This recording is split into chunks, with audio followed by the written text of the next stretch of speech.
اللہ اللہ اللہ۔ عباس رضی اللہ عنہ روایت کرتے ہیں کہ آپ صلی اللہ علیہ وسلم نے فرمایا، آپ کی امت میں 70,000 افراد وہ ہیں جو بغیر حساب اور بغیر عذاب کی جنت میں داخل ہوں گے۔ آپ صلی اللہ علیہ وسلم نے فرمایا، یہ وہ لوگ ہوں گے جو جھاڑ پھونک نہیں کرواتے، نہ وہ اپنے جسموں کو بیماری میں داغنے کے قائل ہیں، نہ وہ فال نکلواتے ہیں، وہ اللہ پر بھروسہ کرتے ہیں۔ حدیث پاک کا ترجمہ ہے، لیکن اس میں کچھ حروف آگے پیچھے کر دیے گئے ہیں، شاید جنہوں نے لکھی ہے انہوں نے دیکھ کر نہیں لکھی، یاد سے لکھی ہے۔ بہرحال اللہ کریم معاف فرمائے، حدیث میں یہ شرط ہوتی ہے کہ الفاظ وہی ہوں جو حضور نے فرمائے ہیں، اس لیے ترجمہ بھی اگر لکھا جائے تو انہی الفاظ کا ہو بہو ہونا چاہیے۔ درجہ بالا حدیث کی تشریح فرما دیں۔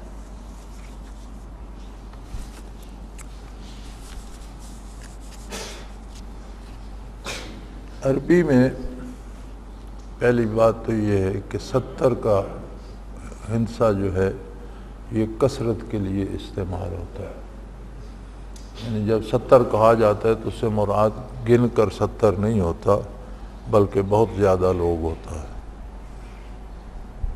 جیسے قرآن کریم میں بھی اس محاورے کو استعمال کیا گیا کہ اگر آپ ان کے لیے 70 مرہ 70 بار بھی دعا کریں گے تو اللہ انہیں نہیں بخشے گا، یعنی آپ بہت زیادہ دفعہ بھی دعا فرمائیں گے تو منافقین کی بخشش نہیں ہوگی۔ تو 70,000 سے مراد ہے کہ بہت سے لوگ ایسے ہوں گے جن کی تعداد اللہ ہی جانتا ہے، جو بغیر حساب جنت میں داخل ہوں گے۔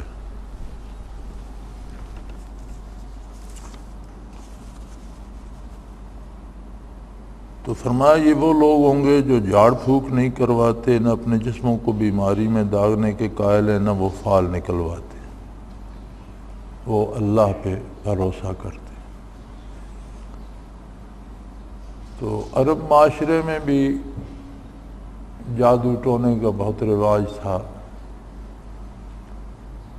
آج کل کی مروجہ اردو میں آپ جن کو سفلی علوم کہتے ہیں یا کالا جادو کہتے ہیں، پتہ نہیں ہم نے سفید جادو نہیں دیکھا، کالا ہی کالا ہوتا ہے، پتہ نہیں یہ خاص کالا کیا ہوتا ہے۔ تو یہ ہمارے جو ہفتہ وار میگزین آتے ہیں اخباروں کے، ان کے صفوں کے صفحے بھرے ہوئے ہوتے ہیں کالے جادو کی کاٹ کے ماہر، اور پتہ نہیں ہر خواہش پوری کروا لے اور یہ وہ۔ تو جھاڑ پھونک سے مراد یہ ہے کہ غیر شرعی طریقے سے ان شیطانی علوم سے استفادہ کرنے کی کوشش نہیں کرتے، ان پر اعتماد نہیں کرتے۔ جادو کی ایک بنیادی خصوصیت، جادو کس طرح اثر کرتا ہے، ایک بنیادی خصوصیت قرآن کریم نے ارشاد فرمائی ہے کہ بہت بڑے بڑے جادوگر جمع کیے فرعون نے۔ ہر نبی اپنے عہد کے جو کمالات ہوتے تھے لوگوں کے پاس، اس شعبے میں ہر نبی کو معجزات عطا کیے جاتے تھے۔ جب عیسیٰ علیہ السلام مبعوث ہوئے تو طب کا بہت عروج تھا اور بڑے بڑے ماہر طبیب تھے، تو انہیں ایسے معجزات عطا کیے گئے کہ وہ طبیب بھی عاجز آ گئے، مردے کو زندہ کر دینا، مٹی سے پرندہ بنا کر اس پر دم کیا اور وہ زندہ ہو کر اڑ گیا، مادر ذات اندھے کی بینائی درست ہو گئی، کوڑی اور جذام زدہ لوگ صحت مند ہو گئے، تو وہاں طب بھی عاجز آ گئی۔ اسی طرح موسیٰ علیہ السلام جب مبعوث ہوئے تو جادوگروں کا بہت زور تھا، اور فرعونیوں کی حکومت کی اصل قوت وہ جادو ہی تھا۔ انہیں ایسے معجزات عطا کیے گئے کہ جادوگر عاجز آ گئے۔ تو فرعون نے جب ان کے مقابلے میں پورے ملک سے بہت چیدہ جادوگر جمع کیے اور موسیٰ علیہ السلام کو فرمایا کہ آپ مقابلے کے لیے آ جائیں، تو قرآن کریم وہاں ارشاد فرماتا ہے وَاسْتَرْهَبُوهُمْ، انہوں نے لوگوں کو خوف زدہ کر دیا، مرعوب کر دیا، ڈرا دیا۔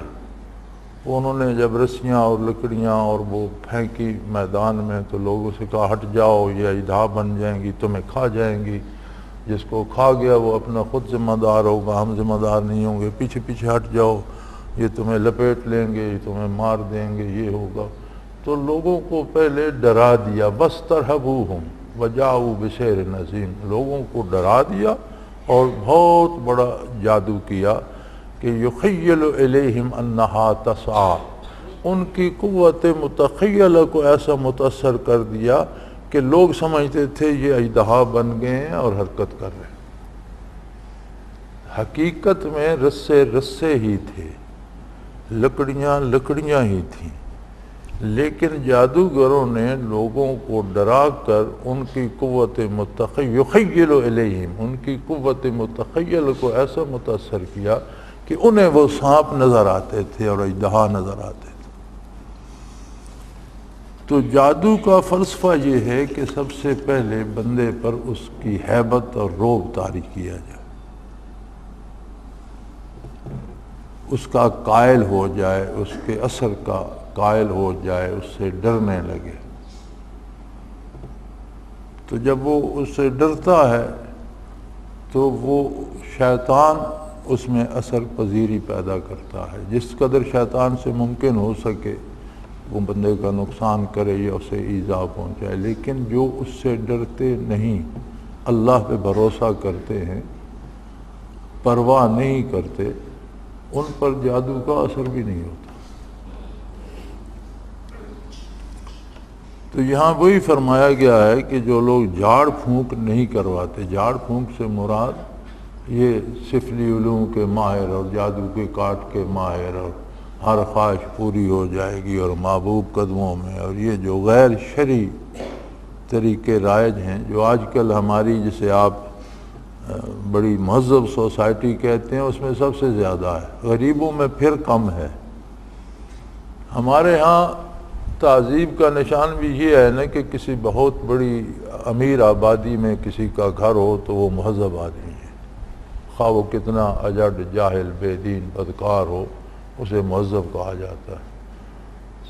جو آج کل کی ہماری برائے نام مہذب معاشرہ یا سوسائٹی بنی ہوئی ہے، اس میں یہ بہت زیادہ اور بہت کثرت سے ہے، بلکہ ہمارے حکمران تک اس کے اسیر ہیں، اور بڑے بڑے وزیروں نے یہ جادو ٹونے کے ماہر رکھے ہوئے ہیں۔ آپ کے پنڈی پی سی ہوٹل میں بھی کمرے بک کرا کے وزیروں نے دیے ہوئے ہوتے ہیں، اسی طرح وزیر اعظم صدر صاحب کے پریزیڈنٹ ہاؤس پہ بھی رہتے ہیں۔ تو یہ جو اسے جھاڑ پھونک کہا گیا ہے۔ شرعی طریقے سے کوئی قرآن کریم کی آیات آخری 2 صورتیں پڑھ کے دم کر دیتا ہے، یا کوئی آیت یا کوئی صورت پڑھ کے دم کر دیتا ہے، اس سے شفا ہو جاتی ہے، تو یہ اللہ کریم کی برکت ہے اور جائز ہے۔ کوئی تعویذ لکھ کر دیتا ہے جس میں اسماء الہی یا قرآنی آیات یا کوئی ناجائز چیز نہیں ہوتی، تو ایک فقہ کا قاعدہ ہے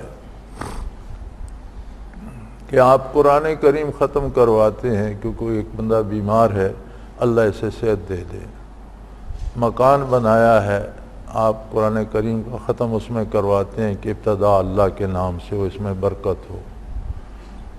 یہاں لوگ گاڑیاں خریدتے ہیں، یہ ٹرک بسیں، تو ختم قرآن کراتے ہیں کہ اس میں برکت ہو، اللہ اس سے نفع دے۔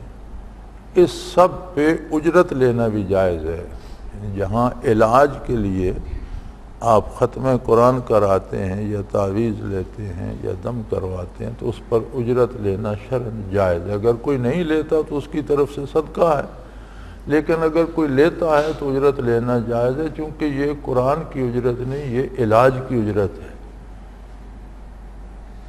جب کوئی دنیا سے گزر جاتا ہے یا جو فوت ہو چکے ہیں ان کے ایصال ثواب کے لیے ہم ختم کراتے ہیں تو وہاں اجرت لینا جائز نہیں، اس لیے کہ وہاں ثواب درکار ہے۔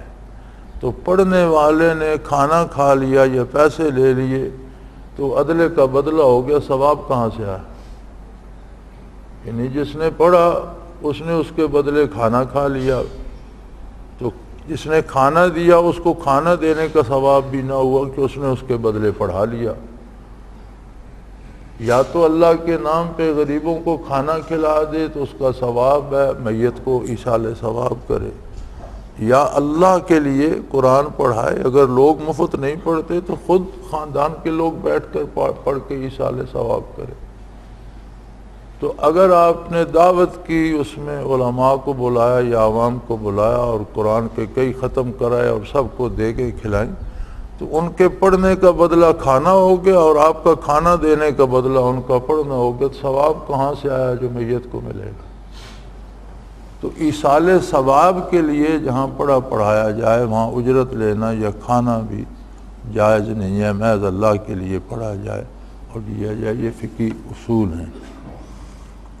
تو شرعی طور پر جائز قرآن کریم کی آیات پڑھ کر دم کر دینا جس سے شفا ہو جائے، تو یہ معوذتین کا نزول ہی شفا کے لیے ہوا تھا۔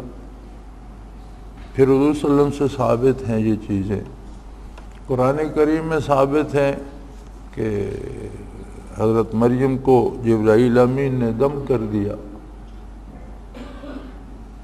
جس سے عیسیٰ علیہ السلام پیدا ہوئے۔ تو یہ چیزیں جائز ہیں، لیکن ان کو جادو ٹونے والوں اور سفلی علوم والوں کے پاس لے جانا اور اس کا کوئی جواز نہیں ہے، کیونکہ جادو بنیادی طور پر کفر ہے۔ جادو کی بنیاد یہ ہے کہ حضرت سلیمان علیہ السلام کے وصال کے بعد شیطانوں نے ایک چال چلی کہ کچھ کفریہ کلمات لکھ کر پرانی کتابیں بنا کر ایک جگہ دفن کر دیں، اور اپنے کسی پیروکار سے ان الشیاطین لیوحون الی اولیائہم، شیطان اپنے دوستوں سے باتیں کرتے ہیں، یہ تو قرآن نے کہا فرمایا۔ تو اپنے کسی جو شیطانوں کی بندگی کرنے والے تھے اسے کہا کہ فلاں جگہ کھودو، وہاں حضرت سلیمان علیہ السلام کے علوم دفن ہیں جن کی طاقت سے وہ ہر چیز پر حکومت کرتے تھے۔ اس بندے نے کھود کر وہ نکال لیں اور لوگوں کو جادو سکھانا شروع کر دیا، اور یہ پڑھو تو یہ ہو جائے گا، یہ کرو تو یہ ہو جائے گا۔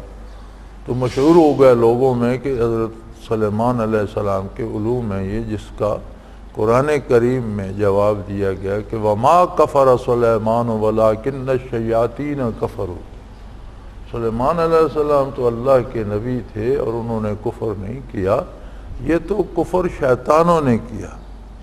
تو شیطانوں نے کیا کفر کیا؟ شیطان پہلے بھی کافر ہیں، لیکن وہ جو جادو لوگوں کو سکھایا اسے بھی فرمایا گیا وَلَٰكِنَّ الشَّيَاطِينَ كَفَرُوا، شیطانوں نے کفر کیا۔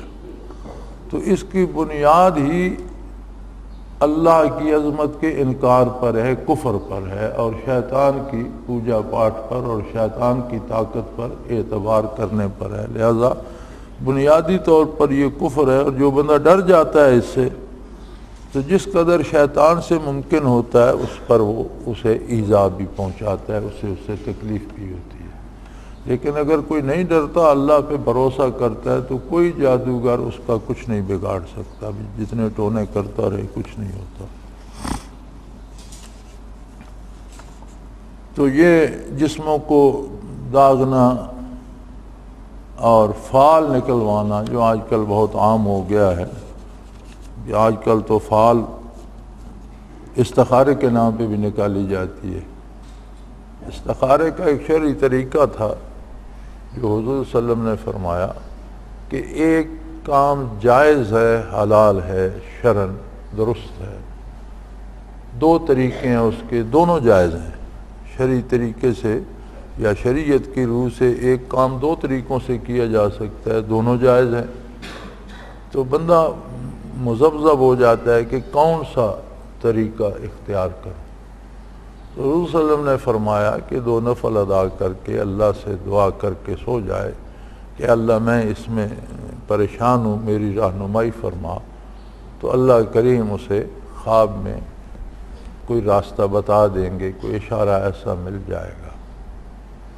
اب اس کو استعمال کیا جاتا ہے، بیشتر تو مجھے بھی خطوط آتے ہیں، ای میل، استخارہ کر کے بتائیں میں بیٹی کا رشتہ وہاں کروں یا نہ کروں۔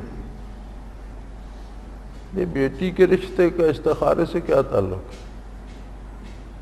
بیٹی کے رشتے کے لیے تو میں نے بارہا لوگوں کو لکھا کہ سیدھا سا قانون ہے کہ سب سے پہلے جس بندے کو رشتہ دے رہے ہیں اس کا دین دیکھیں، دین کے ساتھ اس کی دنیا دیکھیں۔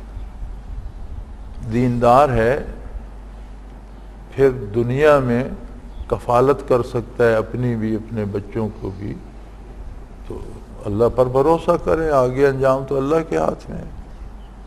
تو اگر دنیاوی اعتبار سے درست نہیں ہے یا دینی اعتبار سے درست نہیں ہے تو پھر رشتہ نہ کریں۔ لیکن یہ ان لوگوں کے لیے جو خود دیندار ہوں، رشتہ دینے والے خود ہی بے دین ہوں تو پھر ان کے لیے کون سا معیار ہے اور ان کے کون سے، پھر انہوں نے یہ نجومیوں سے ہی پوچھنا ہے۔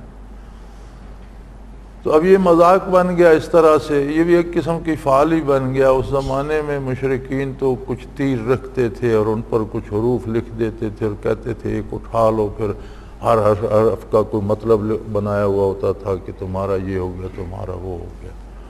تو اب وہ اس کی شکل انہوں نے ٹی وی پہ استخارے کی کر دی، جی لوگ فون کرتے ہیں جی استخارہ کر کے بتائیں، ایک مولوی نما شخص بیٹھا ہوتا ہے، وہ وہاں سے استخارہ کام اس کا ہے، استخارہ وہ کر رہا ہے، وہ ہزاروں میل دور بیٹھا ہے، وہ امریکہ میں بیٹھا ہے، استخارے یہاں ہو رہے ہیں۔ عجیب، یعنی اسی جو فعال کا جو طریقہ تھا اس کو استخارے کا نام انہوں نے دے دیا۔ یا یہاں بیٹھی ہوتی ہیں ٹیلی ویژن پر عورتیں جن کے لباس بھی غیر شرعی ہوتے ہیں، بال کھلے ہوتے ہیں ڈائنوں کی طرح سے، پریشان کیے ہوئے بال اور منہ لال کیے ہوا جیسے ابھی کو مردار کھا کر آئی ہوں، خون ٹپک رہا ہوتا ہے لبوں سے، اور وہ بتا رہے ہوتے ہیں کہ وہ فلانا ستارہ فلاں چال چل گیا تو پورے ملک میں فلاں مہینے میں یہ ہوگا۔ لو جی، بے ستارے اللہ کریم کی مخلوق ہیں، اللہ کریم نے ان کو بھی اپنے کام پہ، ان کے کام پہ ان کی بھی ذمہ داریاں ہیں، وہ بھی چلتے ہیں، ان سے جو اثرات مرتب ہوتے ہیں ان کو ستاروں کو ان کی خبر نہیں ہوتی۔ اب سورج سے کتنے اثرات زمین پہ مرتب ہوتے ہیں، پانی خشک ہو جاتے ہیں، بادل بنتے ہیں، بھاپ بنتی ہے، کھیتیاں پکتی ہیں، پھل پکتے ہیں، لیکن سورج کو پتہ نہیں ہے کہ میری کرنوں سے زمین پر کیا کیا ہو رہا ہے۔ یہ اس مالک کو پتہ ہے جس نے سورج کو وہ توانائی دی اور جو اس کی کرنوں سے نتائج پیدا کرتا ہے، خود سورج کو پتہ نہیں ہے۔ چاند سے کتنی تبدیلیاں آتی ہیں، بلکہ سمندر میں مد و جزر چاند سے آتا ہے۔ تو ایک دفعہ سویڈن میں یہ تجربہ کیا گیا کہ سویڈن بھی ایک جزیرہ ہے اور اس کے گردا گرد سمندر ہے، تو بہت بڑی بندرگاہ تھی ان کی، تو جب سمندر میں مد و جزر آتا تو وہ ساری اس بندرگاہ کو بھی ہلا جلا دیتا۔ تو انہوں نے یہ تجربہ کیا کہ ایک دیوار بنا دی جائے سمندر کی طرف جس میں صرف جہازوں کے گزرنے کا راستہ ہو اور یہ سمندری لہریں جو ہیں یہ اس میں زیر و بم پیدا نہ کریں۔ جب دیوار بن گئی تو بعد میں پتہ چلا کہ دیوار کے اندر جتنا سمندر ہے اس میں آبی حیات نہیں رہی، پانی میں رہنے والی مچھلیاں اور دوسرے جانور جو ہیں وہ یا مر گئے ہیں یا اس سے نکل گئے، وہ خالی ہو گئے۔ کہ عجیب بات ہے بھئی، انہوں نے اس پہ تحقیق شروع کی تو پتہ چلا کہ جب چاند کے بڑھنے گھٹنے سے جب سمندر میں مد و جزر آتا ہے تو اس کا پانی الٹ پلٹ ہو جاتا ہے۔ اب نیچے جو پانی ہے اس میں آکسیجن کم ہوتی ہے کہ وہ جانور استعمال کرتے رہتے ہیں، اوپر والے میں زیادہ ہوتی ہے، جب وہ الٹ پلٹ ہوتا ہے تو سب ایک جیسا ہو جاتا ہے۔ جہاں وہ مد و جزر ہٹ گیا، پانی ساکن سا ہو گیا تو اس میں آکسیجن کی کمی پیدا ہونے لگی، تو جانور یا مر گئے یا اس دیوار سے باہر نکل گئے۔ اب کتنی حیات کا مدار ہے اس مد و جزر پر، لیکن چاند کو اس کا پتہ نہیں ہے۔ یہ اسی کو پتہ ہے جس نے چاند کو بنایا، اس کو وہ تاثیر دی، اس کے اثرات رکھے، اس سے آگے اثرات مرتب فرماتا ہے، یہ مالک کا کام ہے۔ تو یہ فالیں نکلوانا کہ جی بس یہ کرو تو وہ ہو جائے گا، اور فلاں ستارہ ادھر، ستاروں کو خود نہیں پتا کیا ہو رہا ہے۔ اللہ کریم نے بڑے بڑے ستارے بنائے اور ان کو بروج کہا قرآن کریم میں۔ بروج سے مراد ہے وہ بڑے ستارے جو زمین سے دیکھنے میں بھی بڑے لگتے ہیں، اور جن سے بعض لوگ سمت متعین کرتے ہیں، بعض لوگ راستے متعین کرتے ہیں، سمندروں میں، صحراؤں میں ان کو دیکھ کر راہیں متعین کرتے ہیں، انہیں بروج کہا گیا ہے۔ تو علامہ مرحوم نے کہا تھا کہ ستارہ میرے مقدر کی کیا خبر دے گا، ستارہ میرے مقدر کی کیا خبر دے گا کہ خود فراخی افلاک میں ہے خار و زبوں، کہ آسمانوں کی وسعت میں خود دھکے کھاتا پھرتا ہے، اسے پتہ نہیں کس لمحے اسے کہاں ہونا ہے، تو میری تقدیر کا پتہ وہ کہاں سے بتائے؟ وہ خود مجبور ہے قدرت کے نظام کے آگے، اور جہاں جہاں اللہ نے اس کے راستے متعین کر دیے ہیں وہاں چل رہا ہے۔ تو ان چیزوں کو رہنما بنا لینا یہ اعتماد علی اللہ کے منافی ہے، اور یہ سارے کفریہ کام ہیں۔ اس لیے ایسے لوگوں کو جو ان سے بچیں گے، ان چیزوں پہ اعتماد نہیں کریں گے، اللہ پہ بھروسہ کریں گے، اللہ پہ اعتماد کریں گے۔ اللہ پہ بھروسے کا مطلب یہ ہے کہ اللہ کی عظمت کو مانا بھی جائے، اور ماننے کی دلیل یہ ہے کہ اللہ کی اطاعت کی جائے اور رسول اللہ علیہ وسلم کا اتباع کیا جائے۔ ماننا محض زبانی نہیں ہوتا، یا بھروسہ یا توکل زبانی نہیں۔ توکل کا مراد یہ ہے کہ جو طریقہ حضور صلی اللہ علیہ وسلم نے فرمایا ہے اسے عین اطاعت الہی سمجھ کر اختیار کیا جائے، عبادات میں بھی، معاملات میں بھی، تعلقات میں بھی۔ تو یہ ہے اللہ پر بھروسہ۔ تو جو لوگ اللہ پہ بھروسہ کرتے ہیں، اپنے معاملات سنت کے مطابق کرتے ہیں، اور امید رکھتے ہیں کہ اللہ ان کی حفاظت فرمائے گا، ایسے لوگوں کو اللہ بغیر حساب کے بھی بخش دیں گے۔